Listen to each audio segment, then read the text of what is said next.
I am Heather Venoy, and welcome to my Interpersonal Communication Project for Liberty University. Next slide.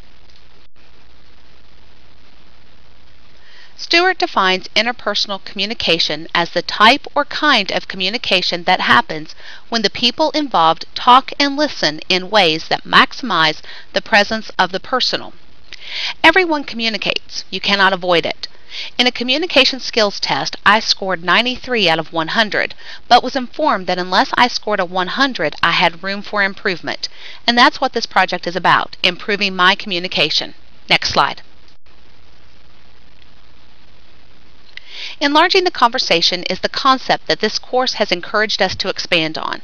Enlarging the conversation is about understanding your skills in communication, knowing your weaknesses, and finding the skills to improve these weaknesses, all the while inviting others to join you in a conversation.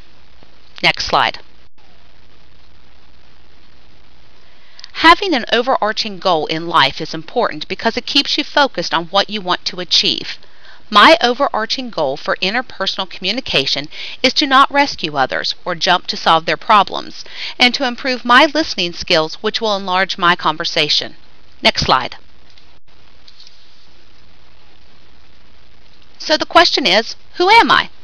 According to the Uniquely You assessment, I am a CI in public and a CSI in private. The qualities that the Uniquely You assessment indicate for me is that I am a good public speaker, that I want peace and harmony around me, and I work to stabilize situations where there is a conflict. I follow the rules, but unfortunately I can be critical and impatient in times of conflict or trouble. Next slide. Your ability to communicate is based on who you are and your background.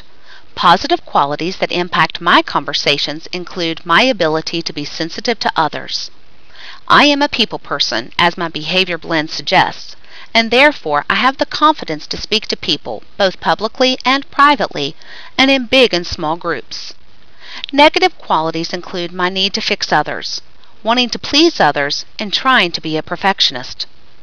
These qualities may not always be negative, but they can have a negative impact on communication. Next slide.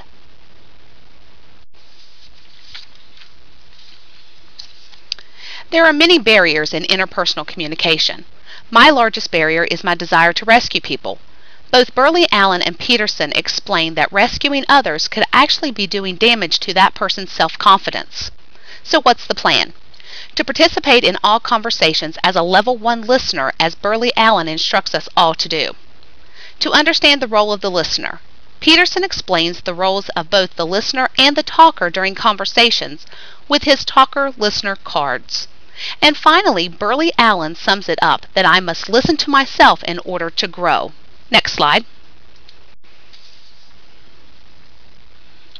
The role of the listener is critical, and having the correct listening skills will benefit the conversation. Stewart explains in dialogic listening, you must develop a cosmopolitan attitude, which means you may be committed to an idea or position, but you do not assume that it is absolutely correct. Burley Allen states you don't have to agree with what the person is saying to be an empathetic listener. You only have to empathize with the talker's feelings and what he or she may be experiencing. Finally, Peterson gives 3 goals in listening which are based on good listening techniques: to provide security, to understand, and to clarify. Next slide. Difficult and troubling topics are another barrier in communication. Stewart gives 5 steps to break these conversations down into manageable parts. Share the facts. It's hard to argue with facts. Tell your story. Add conclusions to the facts. Ask for others' path. Ask others their thoughts on the subject. This makes the person feel connected. Talk tentatively. This keeps the conversation neutral. Encourage testing. Encourage the person to give their own thoughts. Next slide.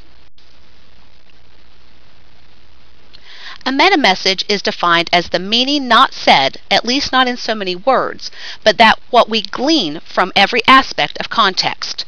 It is important to remember to listen to the words being spoken and not to what you think the person may or may not be saying. Meta-messages can kill a conversation. Being aware that meta-messages exist can help you avoid getting sucked into the "I did not say that" game. Next slide. Noises are things that distract us in our conversations. There are two types of noises. Internal noises are things of our doing or thinking that causes problems when communicating with others. External noises are things around us that cause us to be distracted when communicating with others. Next slide. Hearing what you want to hear is an example of internal noises. You hear what you want to hear, not what is actually said. Past experiences can have an impact on this, especially if the past experience is a negative one. The plan is to ask clarifying questions. Asking questions can help avoid a misunderstanding early in the communication process rather than later on when damage can already be done. Next slide. Another example of internal noises is biased listening. This is where you form an opinion or judgment about what is being said before the conversation is even finished. Negative past experiences can influence biased listening. Biased listeners can get their emotions involved, which impacts listening. The plan here is to be aware of the buzzwords that are negative or that you know make you upset and will ultimately shut the conversation down. Next slide. Examples of external noises include the speaker's voice, being either too soft or too loud, or too fast or too slow, or monotone or boring. Room temperatures can be too cold or too hot. Work issues such as stress from deadlines or unfinished projects are all examples of things that can interrupt us. The plan for this is to maintain skills as a level 1 listener and remain empathetic at all times. Next slide. So the big question now is, where do I go from here?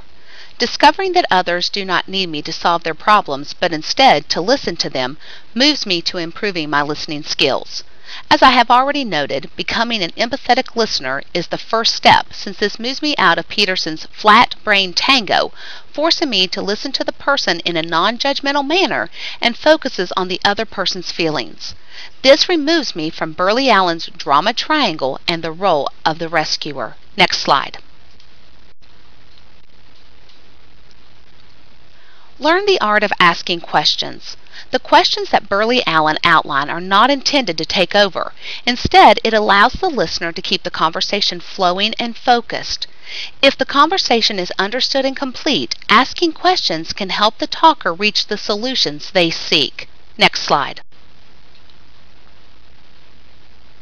When you are listening to a conversation, you may not always agree with what the other person says, but always show respect to that person, especially in intimate relationships.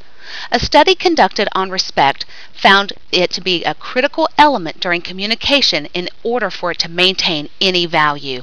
Next slide. A study conducted on forgiveness and apologies found what most of us already know. When you are wrong, apologize immediately and do so with a sincere heart, because an apology without sincerity will not be accepted. And when someone asks for forgiveness and they do it sincerely, accept it.